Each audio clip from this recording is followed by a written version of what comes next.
చల్లని నీ చిరు నవ్వులు కనబడక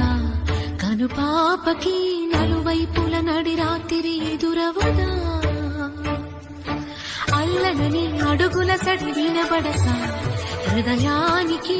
అలజడితో అణు అణువు తడబడదా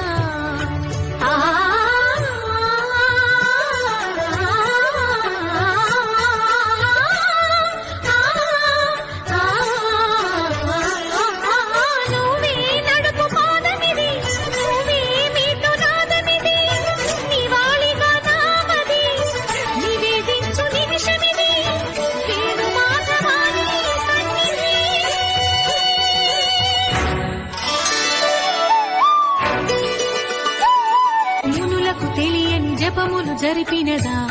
మురళీ సఖీ వెనుకటి బ్రతుకున చేసిన పుణ్యమిదా